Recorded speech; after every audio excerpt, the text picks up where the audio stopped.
Wale wenyine ku HK Media nange Hadija Kigozo kutusaako bulambo omuntu wo ali ku kyeyo. Tuli Kampala, Uganda. Olunaku olwaleero nsibidde Makindye wano. Ninako omukyala gwe nsazeko essaawa eno ababimanyi amawulire mugamanyi abantu bagamba Deportinga bamugobe Dubai ne bamuzze Uganda. So olwaleero mukimyeko ate abeere nga abitunnyonnyola. Naye ng'ate sinnaba kubeera nga nkutwalamuko mu show ebeera Speed Express Tours and Travels okubeera nga etwempoweringa ate naawe show n'obeera ng'oginyumirwa mu ngeri gy'oginyumirwamu. Webali nyawo mu Dubai wane Uganda ku Lumumba Avenue webali nawo mu Abu Dhabi webali nnyo poza ate nga ne baganda bafe aba Roast Coffee Academy nabo webali nnyo okubeera nga bakubangula ofuuke barista atukiridde nga teweebuza ku muntu yenna atobere ng'ofuna omulimu mu Dubai ogusinga okubeera ogw'amaanyi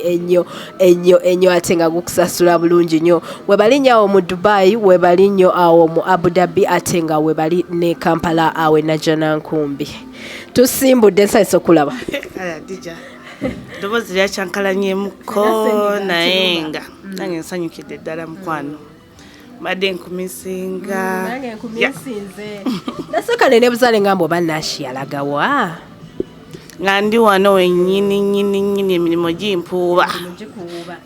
Okay, kati nga bw'omanyi nti nno wano waliwo kye bayita pokopoko ku show yange twabikusalako awo emabega simanyi oba bali babikusalako nti Nash bamuzaayo e Uganda bamudipotinga so kati nkusazeeko njagala obeere ng'otuwa story yo ddala eya deportation.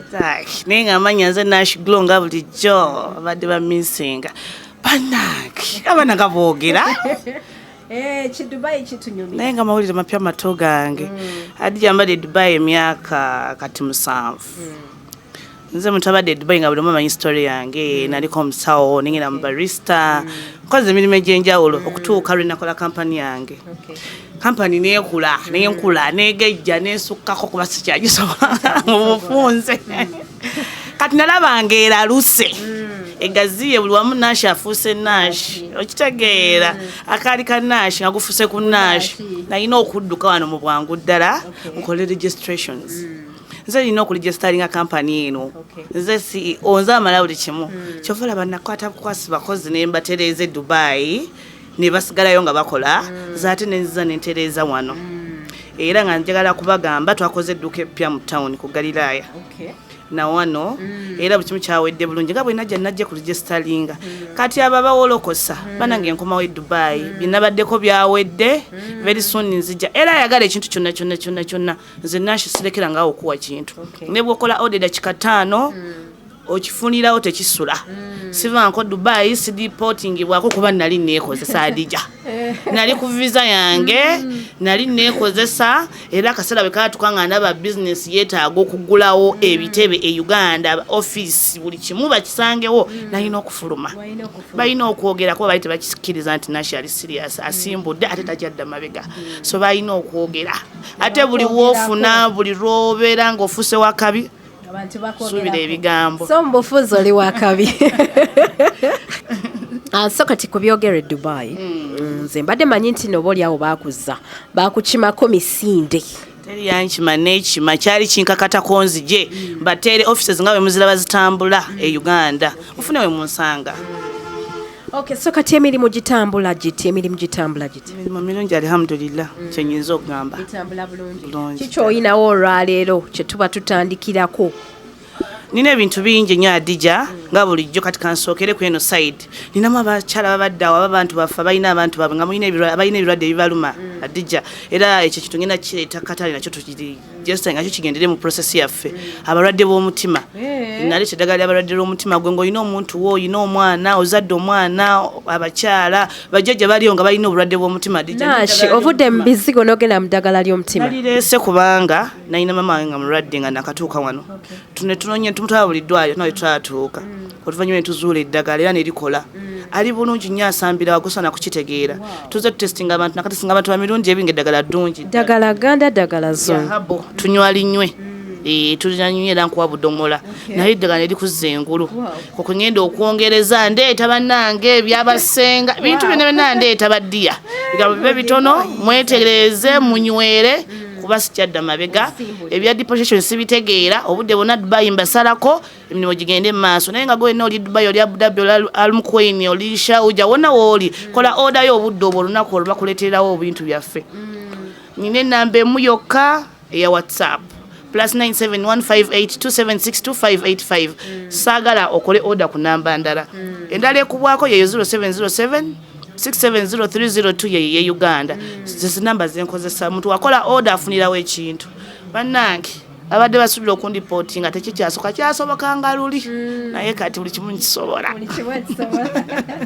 obulamu butambula butya bigenda bityo obulamu buli butya bulungi sijagamba nti obulamu alhamdulillah kati tukusuubira okutuyiwamu awo ekiduuka Dubai wali eri ku street ki buli kimu bwekiri ku Bania Square gwetuukawo butuusi gweduukawo butuusi gamba Dubai Mall naye ku Bania situukawo ku basimu ya Nash buli kimu ogenda kifuna bulungi. Okay, so kati bwe tugendako ku personal life yo kati ni ku personal life yo kati nga tetunnaba kugenda mu bya bizigo obulamu butambula butya Nash bulungi ndi mulaavu abakyala bana bali mukwano bansanyusa bitambula bitya bulungi ddala Mr. Afukirira Mr. ataddemu buli kimu akikoze okikola otya Nash bila ku bakyala banno Adija nina empisa va mu bino naye nina empisa zonna ez'omunda zonna nzirina ez'okungulu nzirina ate namwe mundaba nange tuli wano mama yakuza tuli wano ku HK Media ate ng'essaawa eno wenjogerera tuliko Uganda waneeno tugenda tunoonyako ku bantu ababadde ku kyeyo naddala ate babeere nga bahighlightinga ku ebyo ku bimu ku biri ku kyeyo ate nga omukyala ono Nash Glow y'omu ku bakyala abajja bizinesi okuva emitala w'amayanja ate ne babeera nga bazireetera ddala waneeno e Kampala ayina edduuka waneeno ddene nnyo ate nga guddewo n'edduuka eddala awo ku Galilaya Plaza so beera ng'ogendayo ate olabe ku bizigo naye ate njagala atubuulireko ku bizigo bineeno byalinawo olunaku olwaleero ebizigo abakyala bonna bali eyadija kati nga adija bw'oli ngaba nange ezo sisobola kweyerusa oli muntu atakolangana kizigo kyaffe kino kizigo kyannakyo kirimu ebintu bingi nnyo oteerera olususulo nga toyeruse tokyuse mu kalayo naye oyina embalabe oyina bisportsi oyina binnamusuna oyina skebizi oyina ringwamu kikyo oyina ne bwoba musajja ne bwoba mwana kino ekizigo kikutereeza nga tosigadde mu kalayo n'ebyo nabyo kibikola bulungi nnyo ddala nina ka oil kano olaba tontwala ku speed Nash ogambye nti apply 2 times a day waliwo abantu baneeno abakola makeup ng'ayinza obutasobola kwekyaplyinga like kaina time interval wogamba nti no times 2 olina okukakola ku saa 12 n'okaddamu saa 12 tekiriiko budde kuba waliwo abakyala agamba nti nze nkeera ku makya nina okwesiga ebizigo nekuba makeup kino ekizigo kyaffe kiba kyasusedda mu lususu kiba kikoze gwe wesiga ekizigo genda ne makeup bw'okomawo n'abako mu makeup ekizigo gende weebake kiba kigenda kukolera bulungi nnyo ddala okukyesiga ng'ogenda okwebaka kikola nnyo kiba kijja kukolera nnyo oteera bulungi nnyo nga tovudde mu kkalayo naye ng'olabika bulungi nina ka glowing oil Adija waliwo agaba bannange Nash njagala ekintu kye neesiiga ng'era sikyuse osuludde nina obukanyenya nina obuntu bulemedde mu feesi nfaanana bubi naye saagala kweruka noba ng'otemagana like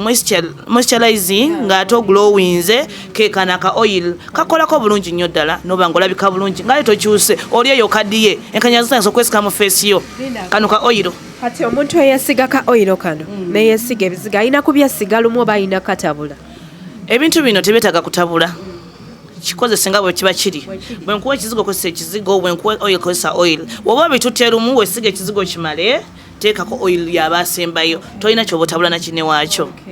tuyinaako obugalo Adija abawala bali eyo bangi obugalo bwakonaakona dda bannange kano kannako oil kano naku 5 oba toyina bugalo bwakona tuyina pink lips tuyina eye whitener tuyina ebintu bingi nnyo oli eyo oyagala kola wato bulungi nnyo eddagala erikola flat tummy eyo noba ng'oterera oyagala kola hips and bums tuyina eddagala oyagala kuwanvuwa siba nkwogera ne bakabuusa amaaso eddagala ndirina waliwo abakyala bali bannange oyagala bintu byabasenga bya mukisenge byonna mbina nkuba inbox mbikugambe oyagala kuwanvua zinpulingi oba okuwanvua kuno okwa ensonga zonna dijjanzisobola buli kimu nze nkimanyi oli eyo omugabo akutawaanya kyekiganye oli amavivi gafaanana bubi obugere buddugavu feesi ya white nkubalansinga olusu noba ngaolabika bulungi ddala mukwano era jo teweekubya teweekubagiza teweeyisa bubi ogamba naye Nash njagala kugejja obutono bukooye teweekuba njawulo mu ssente yo ngula omulembe gwakunyirira omukyala ina agenda kulaba ng'onyiridde ng'olabise bulungi zadija ntamulaga Nash okozesa kima nayo n'omuwala biki kuba neteekamu akazigo n'enkesiga wesiga kazigo nywa ku buugi ogeje tulina obuugi wafaana obulungi ddala tulina sirapsi tulina empeke tulina ebyokwemasaginga tosobola kulemerera ne woba wagaana otya mukwano kale bagamba nedda tateze okuva lwenazaala bannange ogubuto gukoma eri ogubuto gulebera ogubuto gungezeeko nkuwa bulungi nnyo eddagala lyaffe na treatment gyenkuwa nina ebintu bingi nnyo byensobola okukuwa olto ne lugenda ne luviirako ddala olina enkovu yaki kujjako enkovu yonna yonna gy'ogamba gwe enkovu yagaana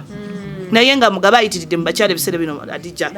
ntwalira ddala mugaba n'agenda obutadda wakuzaala wa Bizigo mugaba bakuzaala naye kikyoyina nga kyonna kikwatagana ne mugaba Adija nkujjako mugaba noba ngufaanana bulungi nnyo wonna osobola okunsangawo oba oliwa ensi yonna yonna gy'oli munkola delivery oli Saudi Arabia yewasemba oli Oman oli Jordan oli South Africa oli Turkey buli wamu mukwano nze nkutuusako ekizigo mu bwangu ddala sina lweseta kizigo ab'e Dubai mukimanyi buli lunaku nkola sirina lwesikola bannange mwe abawolokosa ne deportation mujja kuswala ate Adija ngenda nakagafuna nze matesi gafunangako next week kansoke nzije mbayite mu bantu mmwe kubanga mumisinga bamisinga bumisinza abaana abo vibe nayina nnene kidubai kikiba okuva we nabavaamu kati nkomawo bannange mubeere bulungi mbagala nnyo tulabyeko ku bizigo binene ebyabakyala abaddugavu ate ebyabakyala abeeru tobeera nabyo ekizigo kyennina kikuleka mu kkala yo gw'omweru nosigala ng'oli mweru naye ng'onyirira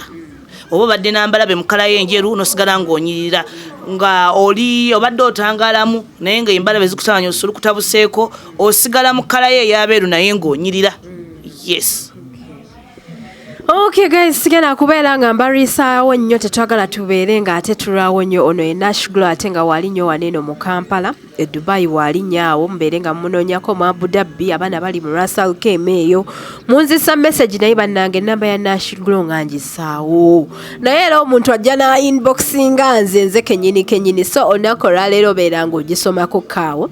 ate obeere ng'omukubira kasimu abeere ng'akwatendingako bulungi ennamba yaffe ninaemu yokka banaye nkiddamu ennamba ya WhatsApp ninaemu ate nze agyeddiramu message nyinza olwawoko naye mba ngenda ziddamu oluusi ziba nnyingi kuba eri emu gye nkozesa buli wamu eri plus 971 582 762 585 eri plus 971 582 762 585 kati tegwayagala okukuba obudde buno nga gendi gyendi nti ndi Uganda eri 0707 670302 naye neryo osobola ogikubako manager wange gyali e Dubai asobola ogikwata nze nina WhatsApp ate yayina ennamba eyo ey'okukubako sobola ogikuba omusajja oyo n'agikwata munnyonnyola nga njagala Nash ajja kubakolako bulungi nnyo ddala.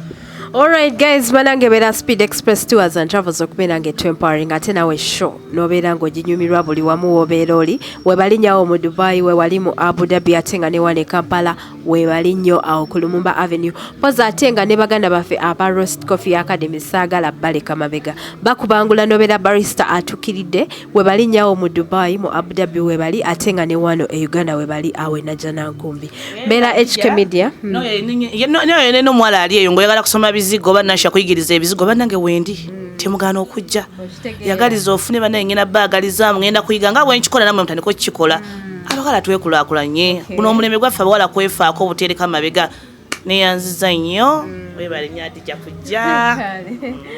beera HK Media Hadija Kigozi see you again.